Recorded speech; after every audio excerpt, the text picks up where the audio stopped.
¿Te imaginas levantar una jaula de cangrejo y descubrir que pesa tanto como un pequeño coche? Eso fue exactamente lo que ocurrió en el mar de Bering, en uno de los días más legendarios en la historia de la pesca.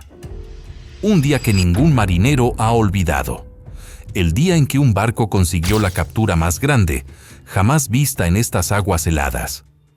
Todo comenzó al amanecer, cuando el cangrejero, un barco de 34 metros, reforzado como un rompehielos, lanzó las últimas jaulas en un área que no aparecía en ningún mapa de pesca. Era una apuesta desesperada. Los barcos cercanos llevaban horas levantando jaulas mediocres. 80 kilos, 90 kilos, nada especial. Pero cuando este barco marcó la ubicación y dejó caer su primera trampa, nadie imaginaba lo que estaba a punto de descubrir. 17 horas después, con el viento subiendo a 70 kilómetros por hora y la temperatura cayendo por debajo de menos 18 grados Celsius, sonó la radio interna. Jaula en camino. Atentos al cabrestante. Lo que subió desde el fondo no tenía precedentes. La trampa llegó cargada con más de 700 kilos de cangrejos reales, una cifra tan absurda que el cabrestante hidráulico, capaz de levantar 2 toneladas, empezó a vibrar como si estuviera al límite. Cada uno de esos cangrejos pesaba entre 7 y 10 kilos, con patas tan largas que parecían ramas de árboles marinos. Pero lo más increíble fue que no era una jaula aislada. Todas las demás marcadas en esa zona comenzaron a subir igual. 680 kilos, 710 kilos, 695 kilos. Una detrás de otra. Era como si el fondo del Bering se hubiera convertido en una mina de oro vivo. La tripulación, agotada por 20 horas de trabajo continuo, empezó a notar algo que nunca había pasado. La cubierta se llenaba tan rápido que casi no había espacio para moverse. Tuvieron que activar el sistema de enfriamiento de bodega 2 veces para evitar que los cangrejos se amontonaran y murieran antes de ser clasificados. Aquel día, el barco llenó su capacidad total en una sola jornada. Dato impactante: la captura valió más de $350,000, un récord absoluto para un solo día de pesca en el mar de Bering. Muchos barcos han tenido buenos días, pero ninguno como este. Fue el momento en que un solo lance, en una zona olvidada por los demás, rompió todas las estadísticas de pesca registradas, convirtiéndose en la captura más espectacular que este mar helado ha visto. La captura récord no fue de cualquier especie, fue del cangrejo real rojo, el rey indiscutible del mar de Bering. Un animal tan valioso, tan enorme y tan raro a esas profundidades, que cada ejemplar parece una criatura salida de otro mundo. Este cangrejo no es un crustáceo normal, es un coloso de caparazón rojo oscuro, capaz de alcanzar hasta 12 kilos de peso y de extender sus patas a más de 1 metro de longitud. Para que te hagas una idea, un solo cangrejo adulto puede ocupar casi medio metro cuadrado sobre la cubierta. Lo sorprendente es su fuerza. Los pescadores cuentan que un cangrejo real grande puede romper un dedo si lo atrapas mal y puede perforar guantes de cuero reforzado sin mucha dificultad. Su agarre es tan potente que ha llegado a bloquear cabos, enganchar ropa y provocar caídas en cubierta durante tormentas. No es casualidad que muchos marineros lo consideren el animal más caro y más peligroso que puedes levantar con las manos. En los mercados internacionales, especialmente en Japón, Corea y Estados Unidos, este gigante puede alcanzar precios que rondan los $60 a $120 por kilo, dependiendo de la temporada. Eso significa que un solo cangrejo de 10 kilos puede valer más de $1,000.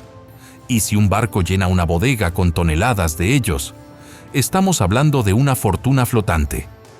Pero aquí viene el dato más curioso.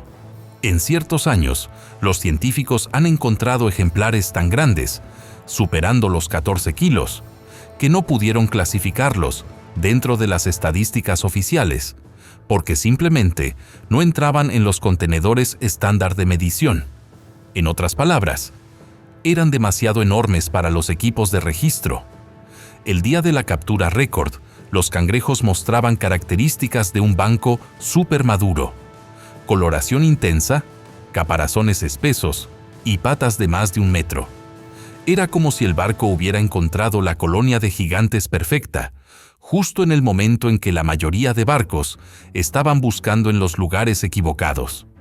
Pero, ¿cómo se forma un banco tan masivo?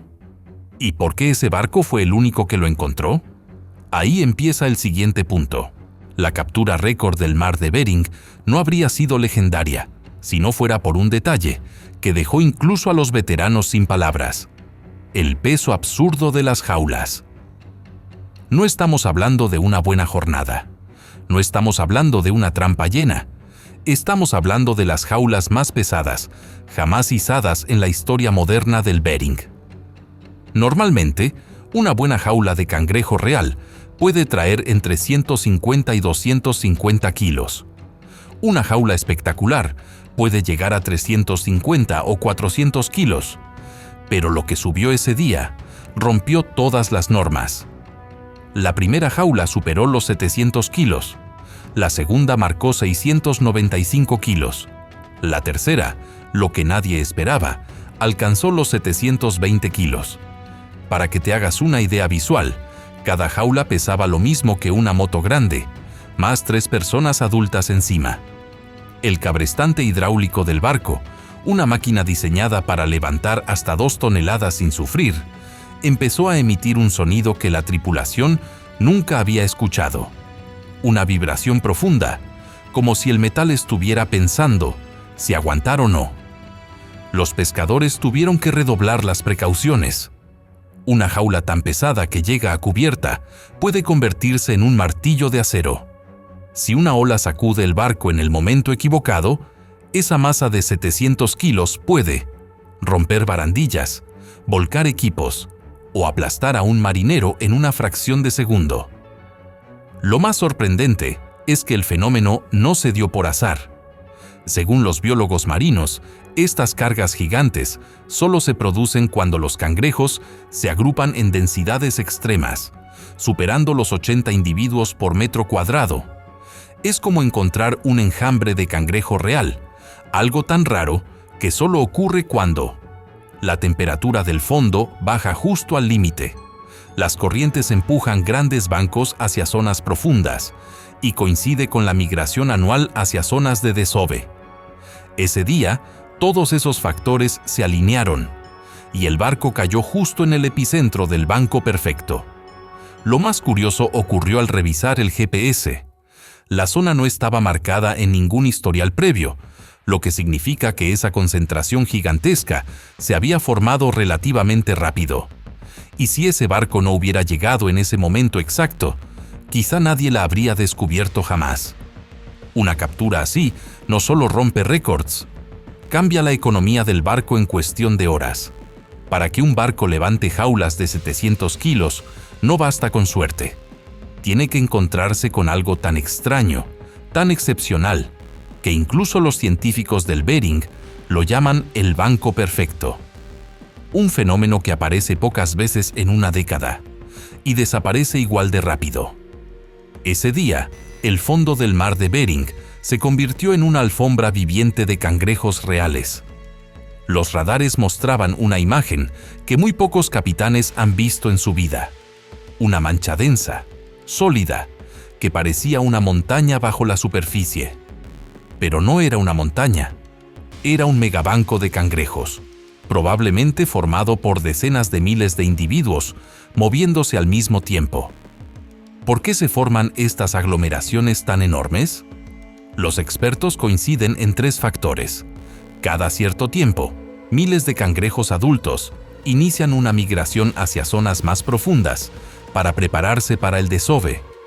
Cuando coinciden varias corrientes frías, todos esos grupos se fusionan, creando una concentración gigantesca. Los registros mostraron que ese día el agua del fondo estaba a 0,7 grados Celsius, una cifra casi perfecta para que los cangrejos se agrupen en masa. Si la temperatura sube solo 1 grado, los bancos se dispersan. Una corriente lateral empuja bancos enteros hacia depresiones del fondo. Ahí quedan encerrados, aumentando la densidad al máximo. Y mientras este banco perfecto se formaba, nadie más lo vio. Los barcos cercanos estaban apostando por zonas históricas, coordenadas clásicas, lugares que siempre funcionan. Pero ese día, la historia no estaba en los sitios conocidos, sino en un pequeño hueco entre dos canales submarinos. Un hueco tan preciso que, si el barco se hubiera desplazado 150 metros más al norte, habría encontrado jaulas con apenas 80 kilos. Si se hubiera movido 200 metros al sur, habría tocado fondo rocoso y roto varias trampas. Pero el capitán acertó en un punto exacto, una especie de cápsula oceánica donde se acumulaba riqueza viva. La tripulación lo supo desde la primera jaula y entendió que el reloj había empezado a correr. Porque cuando un banco así aparece, no dura más de 12 a 24 horas. El movimiento natural del fondo lo dispersa, las corrientes lo arrastran, y otros barcos pueden detectarlo por los ecos de radar o por simple intuición al ver actividad. Ese día, varios barcos intentaron acercarse, pero llegaron tarde. El océano había regalado su tesoro a un solo barco, y ahora venía el desafío más extremo: sacarlo todo antes de que el tiempo y el clima lo destruyera. Cuando la primera jaula marcó más de 700 kilos, la cubierta estalló en gritos. Pero nadie celebró. Todos sabían exactamente qué significaba esa señal. Acababan de encontrar oro vivo, y el reloj estaba corriendo. En el mar de Bering, un banco de cangrejos así puede durar menos de 12 horas. Si no recoges todo antes de que las corrientes cambien, lo pierdes para siempre. Y si otro barco detecta tu actividad, tendrás competencia en cuestión de minutos. Por eso, la tripulación entró en lo que ellos llaman modo tormenta, un estado de trabajo extremo, donde el cuerpo funciona por pura adrenalina. No hay pausas, no hay café, no hay comida caliente, solo jaulas subiendo y bajando sin parar. En una jornada normal, un cangrejero puede levantar entre 80 y 120 trampas. Ese día levantaron más de 160, una cifra tan alta que el motor hidráulico del cabrestante estuvo funcionando a más del 95% de su capacidad durante horas, algo que los ingenieros nunca recomiendan. La cubierta era un caos perfecto. Cangrejos gigantes deslizándose por el suelo helado, jaulas golpeando el metal mientras el barco se inclinaba, el olor a óxido y agua salada mezclado con el frío cortante de menos 20 grados Celsius, y los pescadores moviéndose como máquinas, sin detenerse un solo segundo. Cada hombre sabía su rol. Uno cortaba los cabos congelados, otro organizaba las jaulas vacías, dos clasificaban los cangrejos a una velocidad casi increíble, más de 40 cangrejos por minuto, mientras el capitán gritaba por la radio: ¡Siguiente jaula! ¡Siguiente jaula! Hubo momentos críticos. Una ola de casi 8 metros lanzó una jaula recién izada contra la barandilla, doblando un soporte de acero como si fuera mantequilla. Uno de los marineros estuvo a 30 centímetros de ser golpeado por 700 kilos de trampa cargada. En otra ocasión, una línea congelada se tensó tanto que emitió ese sonido característico, ese ping seco que anuncia que está a punto de reventar, lo que puede decapitar a un hombre en un segundo. Pero aguantó. Todo aguantó.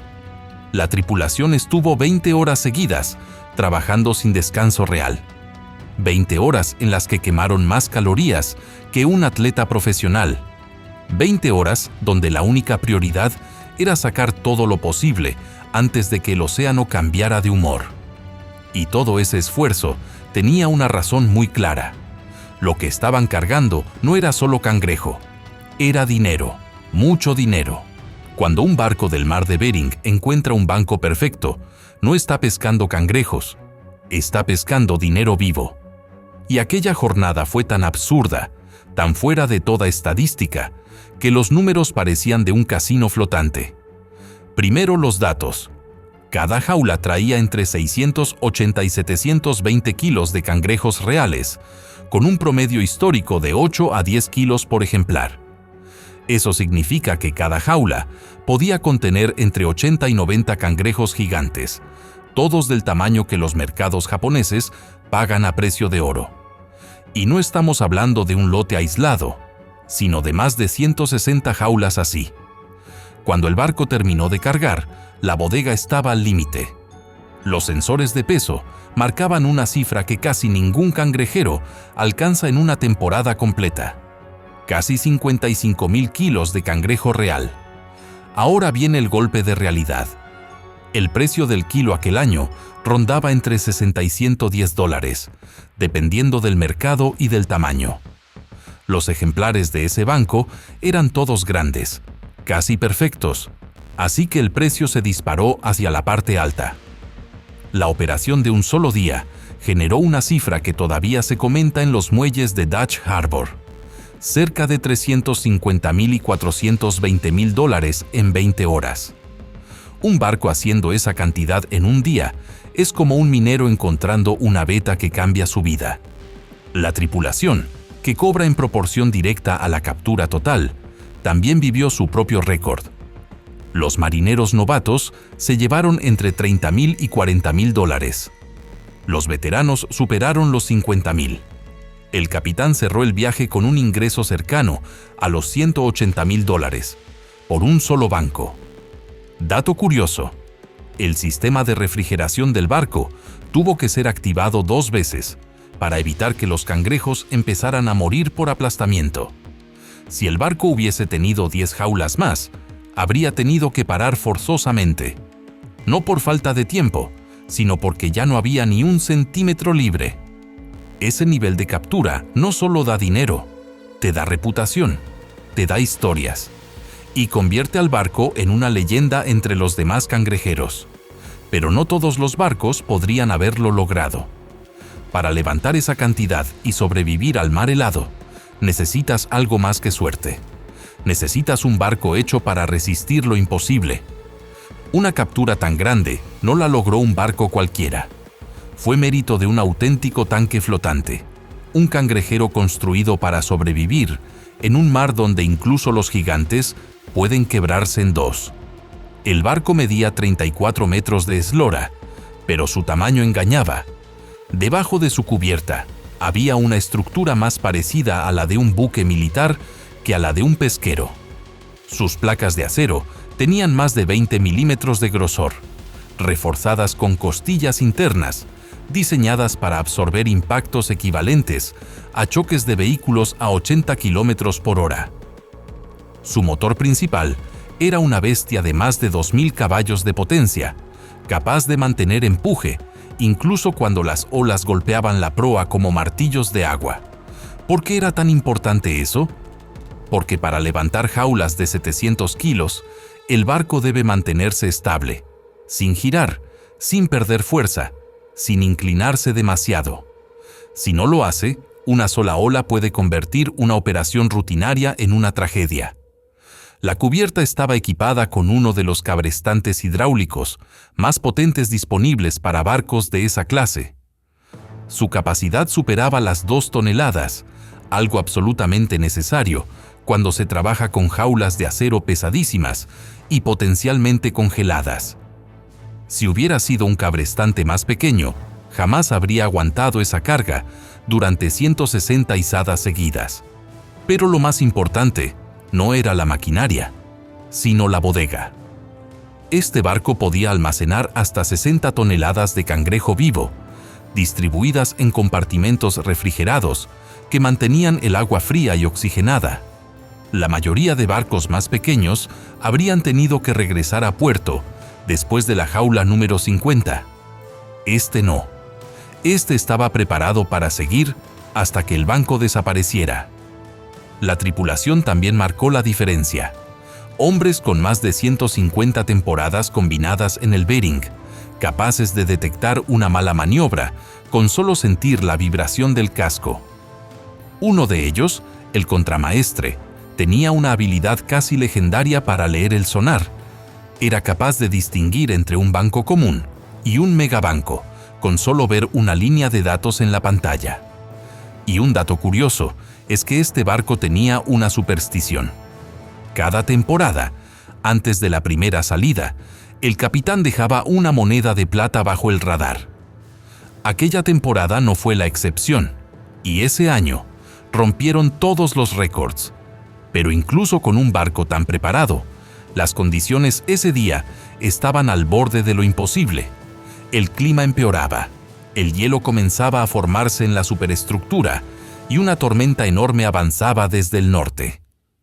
La captura más grande jamás vista no ocurrió en un día tranquilo. No hubo sol, no hubo mar en calma. Ocurrió en el escenario más hostil que el mar de Bering puede ofrecer. Una combinación mortal de tormenta, hielo y oleaje creciente. Mientras el barco levantaba las primeras jaulas de 700 kilos, el cielo comenzó a cerrarse con una velocidad que solo el Bering puede mostrar. La presión atmosférica cayó en picada. El viento saltó de 40 a 90 kilómetros por hora en apenas una hora.